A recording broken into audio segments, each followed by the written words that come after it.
Մինչ տեսանյութին անցնելը խնդրում ենք սեղմել լայք եւ բաժանորդագրվեք մեր Արլիսով նայեք, տեսեք քանի 100 օրենքում այս բառն օգտագործվում է։ Եթե ուզում եք միտեղ սահմանեք,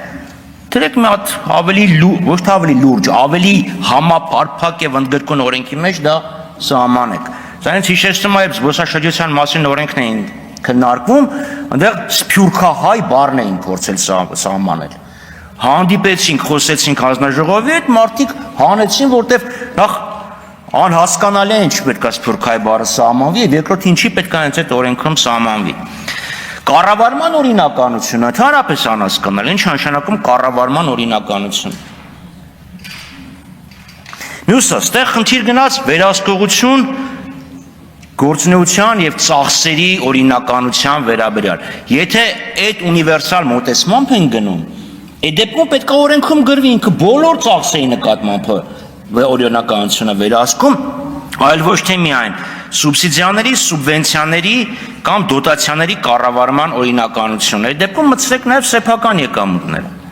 Բայց դա չենք անում, որովհետև հասկանում ենք, որ կա խարտիա, որը սահմանափակում է պետական կառավարման եւ տեղական ինքնակառավարման մարմինների լիազորությունները։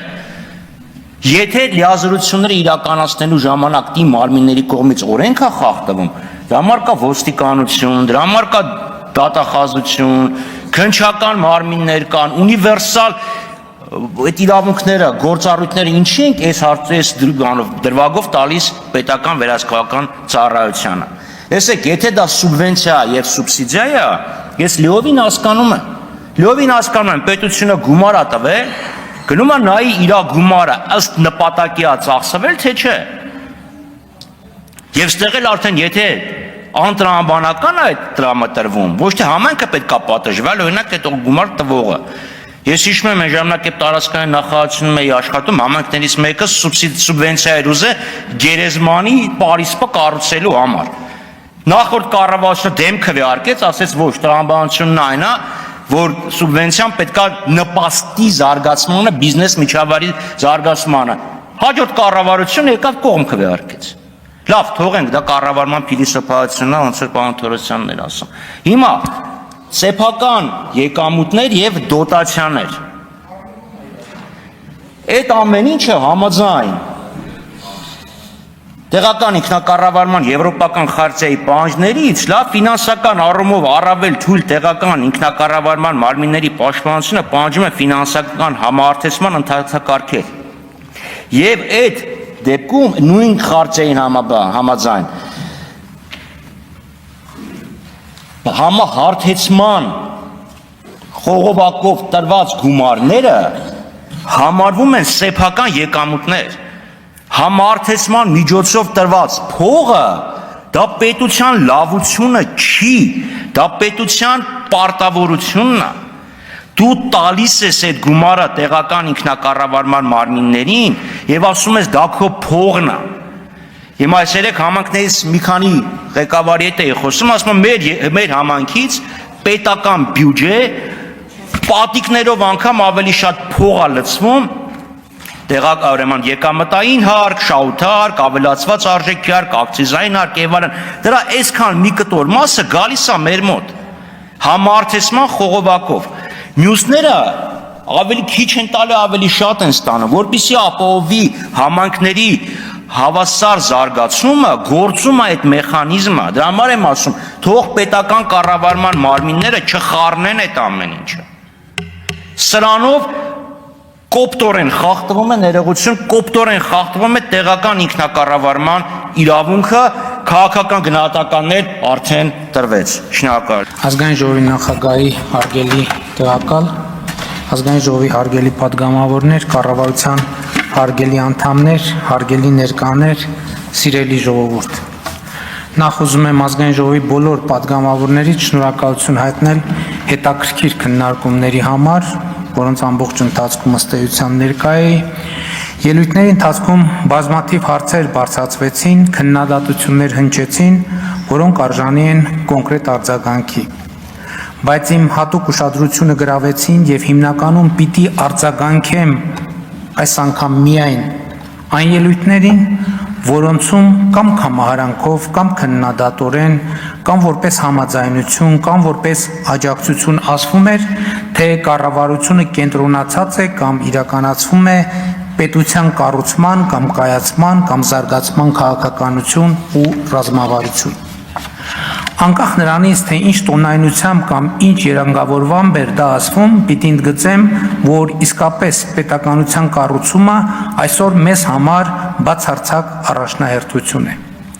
Բայց ինչ է սա նշանակում, ինչ կարող է սա նշանակել անկախության 34-րդ տարում։ Միթե անկախությունից 34 տարի անց պետականության կառուցումը դեռ կարող է լինել առաջնահերթություն։ Այո, որովհետև այստեղ խոսքը ոչ միայն ինքնին պետության, այլև նրա էության, նպատակի ու բովանդակության մասին է։ Այս թեմային իրականում անդրադարձել եմ դեռ նախորդ տարվա զեկույցի քննարկման ժամանակ, իրական Հայաստանի և պատմական Հայաստանի մասին իմ ելույթում, բայց ընթացիկ քննարկումն ինձ համար ակնհայտ դարձրեց, որ թեմայի ևս մեկ շերտի անդրադառնալու, ևս մեկ շերտ պարզաբանելու հույժ անհրաժեշտություն կա,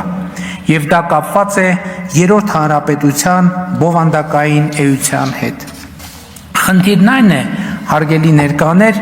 որ 1980-ականների վերջին Հայաստանի անկախության գաղափարը գեներացվել է ոչ թե հանուն անկախության ու պետականության, այլ հանուն Ղարաբաղի խնդրի լուծման։ Այսինքն, մենք անկախ պետություն ստեղծել ենք ոչ թե ավելի լավ կյանքի, այլ Ղարաբաղի հարցի համար։ Քաղաքական իրողություն է սա, ինչը հաստատվում է հետազոտություններով։ 1989 թվականին անկախության գաղափարը գերակշռել է այն բանի արդյունքում, որ Ղարաբաղ կոմիտեն կորցրել է ԽՍՀՄ իրավակարգի շրջանակում Ղարաբաղի հարցը լուծելու հույսը և ինչպես ասել է Ղարաբաղ կոմիտեի առաջնորդներից մեկը, անկախությունը հարկավոր է Ղարաբաղի հարցի լուծման համար։ Իհարկե անկախության հռչակումից ու ձեռքբերումից հետո պետականության կայացման օրակարգը գոյություն է ունեցել միշտ։ Բայց շուրջ 30 տարի մենք կառուցել ենք պետության մի մոդել, որը հիմնականում և առավելապես նվիրված է եղել Ղարաբաղի հարցի լուծմանը, Ղարաբաղյան շարժմանը և հանուն դրա ամեն ինչ զոհաբերելու տրամաբանությանը։ Սա չեմ ասում որպես քննադատություն, այլ ասում եմ որպես իրողություն, որովհետև մենք բոլորս կամ առնվազն մեծամասնությունը հաշտ ենք եղել այդ մոդելի և նպատակադրման հետ։ Ինքս էլ լիարժեք կերպով հաշտ եմ եղել այդ մոդելի հետ, մինչև այն պահը, երբ որպես Հայաստանի Հանրապետության վարչապետ, փաստերին ու տեղեկություններին հասանելիություն ստանալուն զուգընթաց, կամաց, քայլ, սկզբից աղոտ, ապա և առարկայորեն հասկացել եմ, որ եթե մեզ համար անկախությունը, պետականությունը միջոց են Ղարաբաղի հարցի մեր պատկերացրած լուծման համար, մի շարք արտաքին դերակատարների համար Ղարաբաղի հարցը միջոց է մեր անկախությունը, պետականությունը, զարգացումը, բարեկեցությունը թույլ չտալու, ապա և մեր պետականությանը վերջ դնելու համար։ Այդ վերջնանպատակի իրագործումը մեկնարկած է եղել արդեն 2018 թվականին։ Այդ նպատակի իրագործումը եզրափակիչ փուլ մտավ 2020-ի սեպտեմբերին և գագաթնակետին հասավ 2021 թվականի մայիսին և այդ վերջնանպատակը գործակիցներ ունի նաև Հայաստանում և այդ գործակիցները կարծում են, որ Ղարաբաղի հարցն է կարևոր և ոչ թե անկախությունն ու պետականությունը։ Դաշնակցության այդքան քննարկված 004 շրջաբերականը, հոգևոր հայտնի անձանց այստեղ մեջբերված հարցազրույցները, Հայաստանի նախկին ղեկավարության հայտարարությունները այս ծիրի մեջ են, այս տրամաբանության մեջ։ Այսօր ահա գաղափարական այս դարակազմիկ բախման երկրորդ արարն է տեղի ունենում։ Կառավարող մեծամասնությունը, անձամբ ես, ասում ենք, որ Ղարաբաղյան շարժումը շարունակելու ցանկացած փորձ կործանարար է, որովհետև այն եղել և լինելու է գործիք Հայաստանի պետությունը, անկախությունը, ինքնիշխանությունը թույլ չտալու համար։ Մենք սա ցավոք շատ ուշ ենք հասկացել։ Իսկ ընդդիմությունն ըստ էության ասում է, որ Հայաստանի պետականությունը մի նպատակ եւ իմաստ է ունեցել եւ ունի. Ղարաբաղյան շարժում, Ղարաբաղի հարց, ուրեմն Ղարաբաղյան շարժումը պետք է շարունակել, անկախ նրանից, թե դա ինչ հետևանքներ կունենա։ Բայց ես ոչ միայն համաձայն չեմ այս տեսակետի հետ, այլև մեր կառավարման 7 տարիներին ետ նայելով արձանագրել եմ մի բան, որ հիմա արդեն կարող եմ բարձրաձայնել։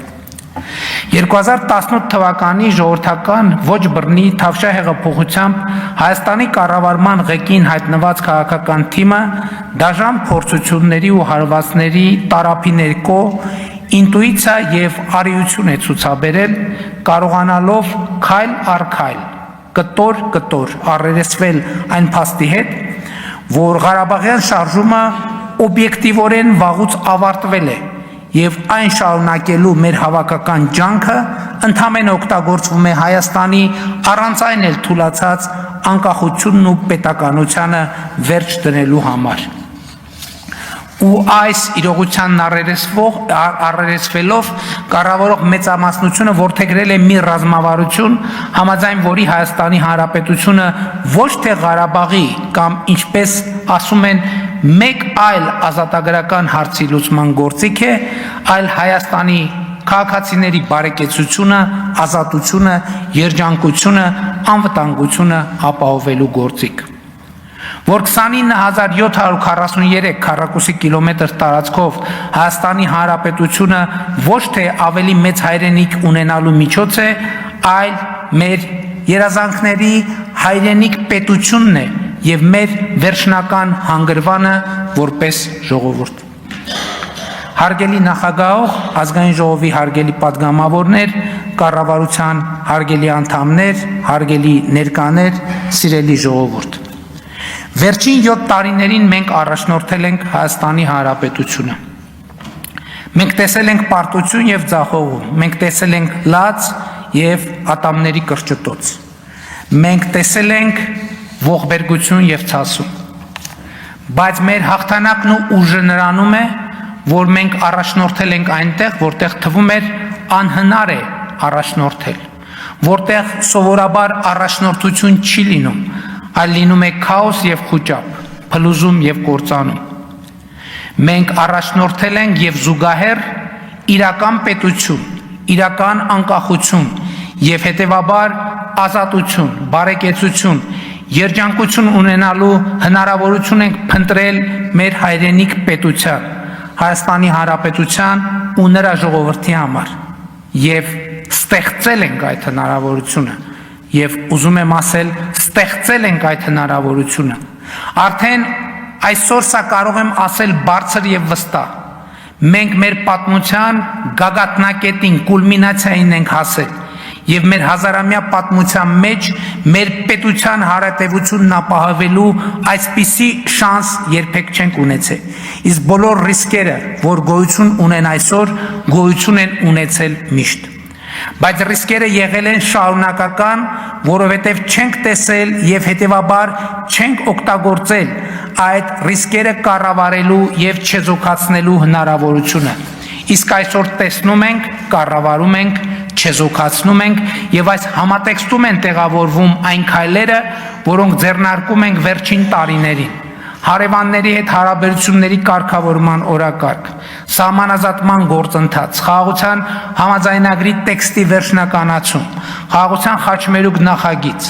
այս բոլորը քայլեր են, որոնք պետությունը եւ նրանում ազատ, անվտանգ եւ բարեկեցիկ ապրելու քաղաքացու հնարավորությունը դնում են ամենակենտրոնում, ամենից բարձր եւ առաջնահերթ։ Ու սա է մեր ռազմավարությունը, ու սա մեր հարգանքի մեծագույն տուրքն է մեր բոլոր նահատակներին։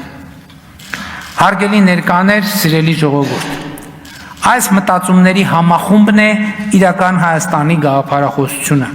որի գործնական նպատակը Հայաստանի Հանրապետության հարատևությունը ապահովող կիրառելի հայեցակարգի ձևակերպումն է եւ այդ հայեցակարգը այդ բանաձևը ձևակերպվում է, եթե չասենք ձևակերպված է։ Այսօր Հայաստանում սկսվել է հեղափոխություն, որը եթե ոչ առավել,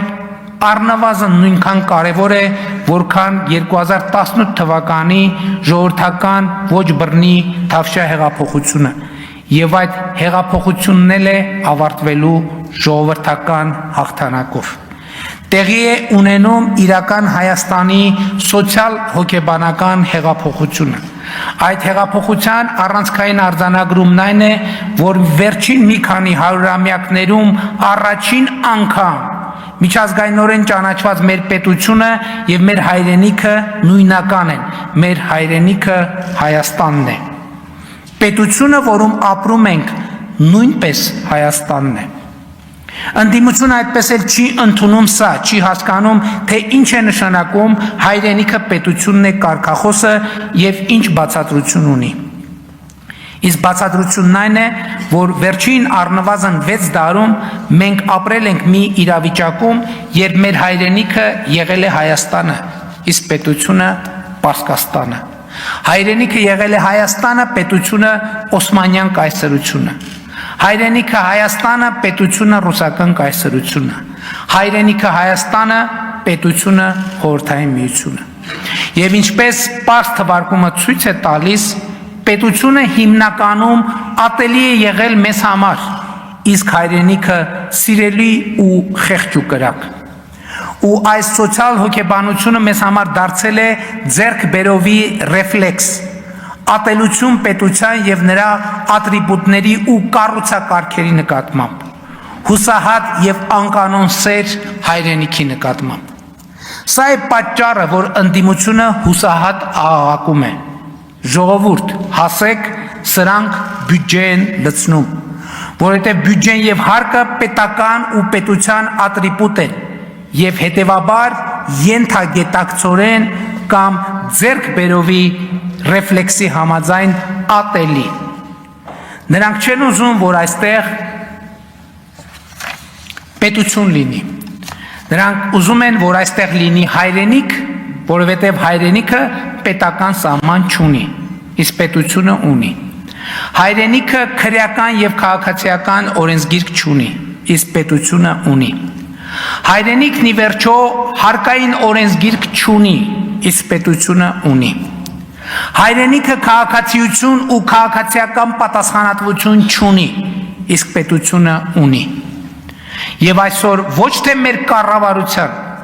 այլ պետության նկատմամբ ռելիկտային ատելությունն է դրսևորվում ընդդիմության խոսույթում, որովհետև իրական Հայաստանի հեղափոխությունն ասում է. հայրենիքը պետությունն է, սիրում ես հայրենիքդ, ուժեղացրու պետությունը։ Ոմանց համար սա ատելի կարգախոս է, որովհետև կենացային հայրենասիրությունը գործնական եւ ամենօրյա հայրենասիրության փոխարինելու հրամայականի առաջ է կանգնեցնում բոլորիս, որովհետեւ մեզ դուրս է դնում Սան Ստեֆանոների եւ Բերլինների կոնֆերանսներում թղթե շերեփով դռների տակ կուչ եկած ուրիշների կողմից մեր ճակատագրի որոշմանը սպասողի կարգավիճակից ու մեզ պարտադրում է սեփական կարգավիճակը որոշողի բարդ, դժվար, երբեմն աներևակայելի, բայց հայրենիք պետությունը, նրա հարատևությունը, նրա քաղաքացիների անվտանգությունն ու բարեկեցությունը որպես նպատակակետ ունեցող որոշումներ։ Եվ այո, 2018 թվականից մեր բոլոր ռազմավարական որոշումները եղել են այդպիսին, եւ այո, դրա շնորհիվ այսօր մենք պետություն ունենալու այնպիսի շանս ունենք, որ չենք ունեցել երբեք ու ասում եմ ամենապատասխանատու կերպով։ Ինչ է պետք անել ուրեմն այդ շանսը օգտագործելու համար։ Նախ պետք է հաղթահարել պետության նկատմամբ այդ ռելիկտային, մնացորդային ատելությունը, որ ձեռքբերովի ռեֆլեքսի նման ուղեկցում եւ առաջնորդում է մեզ։ Եվ սրան զուգահեռ պետք է ամեն ինչին նայել պետական շահի տեսակետից, ընդունելով եւ ճանաչելով այդ շահի գերակայությունը։ Իսկ պետական շահը, ինչպես առիթ ունեցել եմ ասելու, տնտեսական զարգացումն է, որովհետև միայն տնտեսական զարգացմամբ է հնարավոր իրագործել այն հայեցակարգը, որ պետությունը քաղաքացու բարեկեցության գործիք է, այն ըմբռնմամբ, որ բարեկեցության մեջ մտնում են կենցաղային ապահովությունը, առողջությունը, ազատությունը, արդարությունը, անվտանգությունը։ Միայն տնտեսական զարգացման միջոցով է հնարավոր ապահովել կենցաղային ապահովություն, առողջություն, ազատություն, արդարություն, անվտանգություն։ Իսկ տնտեսական զարգացման համար հարկավոր է խաղաղություն եւ օրինականություն։ Իսկ այս ամենը ապահովելու համար հարկավոր է կրթություն եւ աշխատանք։ Աշխատանք եւ կրթություն։ Սա է ողջ բանաձևը։ Նոր հայացքով, նոր աչքերով մեր տարածաշրջանին ու աշխարհին նայելը, այո, կրթական process է։ Ու տարածաշրջանում ինքներս մեզ նոր հայացքով եւ նոր աչքերով նայելը նույնպես կրթական process է, որովհետեւ տարածաշրջանը, որտեղ կա Հայաստան հայրենիք մի բան է, իսկ տարածաշրջանը, որտեղ կա Հայաստան պետություն, հայրենիք պետություն, Հայաստանի Հանրապետություն բոլորովին ուրիշ բան է։ Եվ այս դիտանկյունը չափազանց հետաքրքիր նրբություններ է բացահայտում։ Ներհայաստանյան դիսկուրսի մի հսկայական մասը լրացվում է նրանով, թե ինչ են ասում ուրիշները, ինչ են ասում այլ մայրաքաղաքներում։ Այստեղ խնդրեմը ոչ միայն այն է, որ հայաստանյան քաղաքական եւ հանրային որոշ դերակատարներ հաճախ այդպիսով դառնում են օտար ասելիքների քարոզչական գործակալներ, այլև այն, որ դուրս է թողնվում ամենակարևոր հարցը, ամենակարևորներից ամենակարևորը, իսկ ինչ ենք ասում մենք, ինչ ենք ասում մենք։ Սա հաճախ չի էլ կարևորվում, եւ սա Սան Ստեֆանոյի եւ Բերլինի ռելիկտային մտածողությունն է, համաձայն որի մենք կամ ասելիք չունենք, կամ մեր ասելիքը կարևոր չէ։ Մինչդեռ մեր ճակատագրի համար ամենակարևորը մեր ասելիքն է, որովհետև մեր ասելիքն է մեր ճակատագիրը կառավարելու առաջնային գործիքը։ Իսկ մենք ասում ենք. Հայաստան-Ադրբեջան նոր սրացում եւ նոր պատերազմ չի լինելու, լինելու է խաղաղություն։ Ինչու եւ ինչպես։ Հայաստանն ու Ադրբեջանը ճանաչել են միմյանց տարածքային ամբողջականությունը, ինքնիշխանությունը, միջազգայինորեն ճանաչված սահմանների անխախտելիությունը, ուժի եւ ուժի սպառնալիքի կիրառման անթույլատրելիությունը։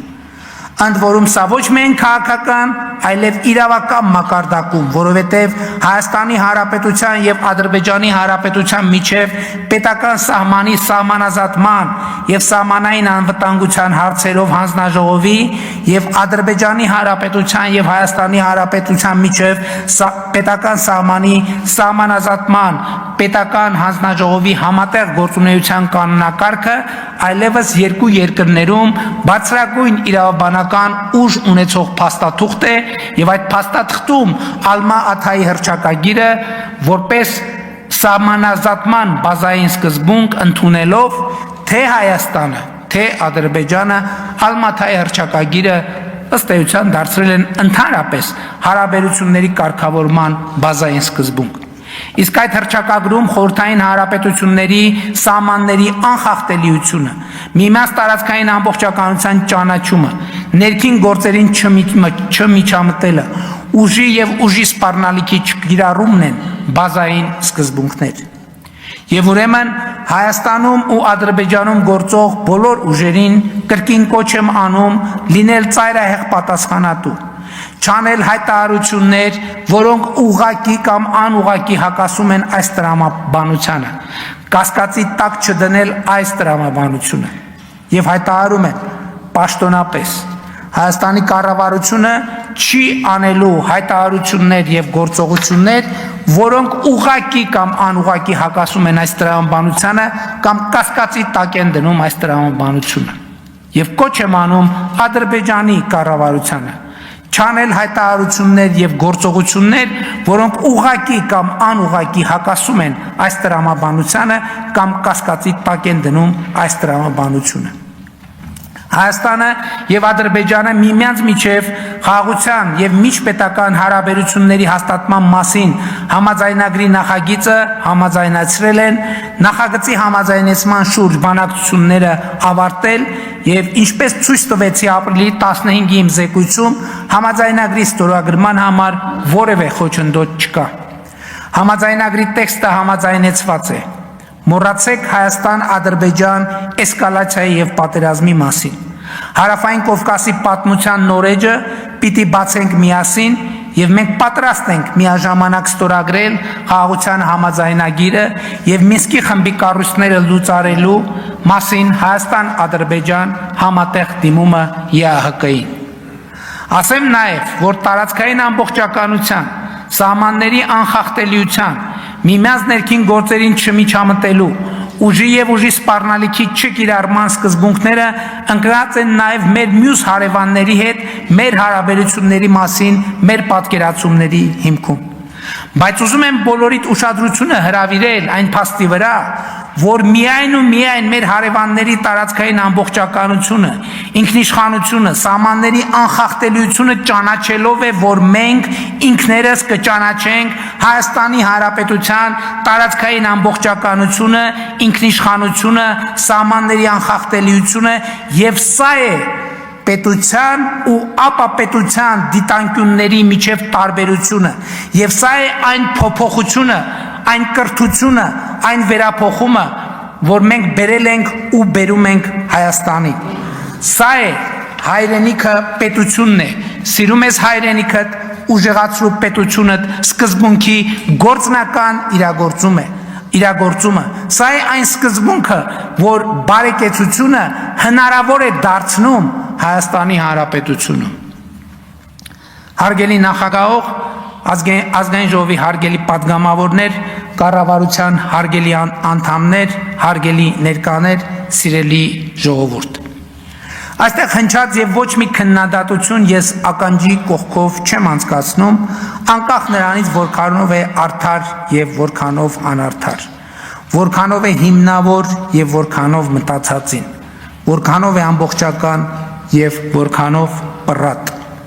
Բայց նաեւ չեմ կարող չկիսել իմ համոզմունքը, որ կառավարման ոլորտում, հանրային եւ տնտեսական կյանքում, դատաիրավական համակարգում մեր ունեցած բազմաթիվ խնդիրներ կապվում են նաեւ գաղափարական, կրթական, սոցիալ հոգեբանական այն համակարգերի հետ, որ գերիշխել եւ դեռ գերիշխում են մեզանում, որը տեղավորվում է հայրենիք եւ պետություն հասկացությունների վերը նկարագրված հարաբերությունների եւ ներհակությունների համատեքստում։ Մենք հաճախ չենք տեսնում այդ գերիշխանությունն ու ազդեցությունը, դրա պատճառահետևանքային կապը մեր արարքների ու գործելակերպի հետ։ Մենք չենք տեսնում կապը մեր ամենօրյա խոսույթների եւ արտաքին միջավայրում մեր շուրջը խմորվող process-ների միջև։ Իսկ այդ կապը կա, ամեն օր է, ուղղակի է, եւ խնդրեմը դրա գոյությունը չէ, այլ մեր չիմացությունը այդ կապերի, փոխազդեցությունների, ռիսկերի եւ դրանք կառավարելու հնարավորությունների մասին։ Եվ ուրեմն ո՞րն է սրա լուծումը։ Այս հարցի լուծումը նույնպես արտահայտված է իրական Հայաստանի գաղափարախոսության նախագծում, որտեղ ասվում է. վերափոխումը ոչ միայն ամոթալի չէ, այլև կենսական անհրաժեշտություն է։ Վերափոխումը կենսունակության առանցքային պայման է, ինչպես անհատը, այնպես էլ հանրությունն ու պետությունը պետք է ռեֆլեքսիայի հմտությունը խորացնեն միջև գենետիկ մակարդակ։ Ճշմարտությունը, որը չի ենթարկվել ռեֆլեքսիայի, այլևս ճշմարտություն չէ։ Նպատակը, որը չի ենթարկվել ռեֆլեքսիայի, ինքնանպատակ է։ Համոզմունքը, որը չի ենթարկվել ռեֆլեքսիայի, նախկինից մնացած տպավորություն է։ Իդեալը, որը չի ենթարկվել ռեֆլեքսիայի, թերի է։ Հարափոփող կյանքում կենսունակ լինելու միակ բանաձևը ռեֆլեքսիան է, ինքնահայեցումը, փոխվելու եւ վերափոխվելու ընդունակությունը։ Սիրելի հայրենակիցներ, հարգելի գործընկերներ, Աշխարհը ամենօրյա ռեժիմով փոխվում է եւ եթե չկարողանանք հարմարվել փոփոխվող աշխարհին, պարզապես դուրս կմնանք դրանից։ Կառավարության եւ կառավարող մեծամասնության առաքելությունը ահա սա է. առաջնորդել կենսական այն վերափոխումները, որոնք հիմնվելով մեր ազգային արժեքների վրա մեր պետությունը կդարձնեն առավել կենսունակ, ճանապարհ բացելով նրա երջանիկ ապագայի համար։ Ի հեճուկս այստեղ հնչած բոլոր քննադատությունների հենց սա է տեղի ունենում այսօր Հայաստանի Հանրապետությունում։ Ավելին ասեմ, Հայաստանում այսօր տեղի ունեցող բոլոր իրադարձություններից սա կարևորագույնն է եւ այստեղ բացրացված հարցերի մի զգալի մասի խորքային լուծումը կապում եմ հենց այս գործընթացի հետ։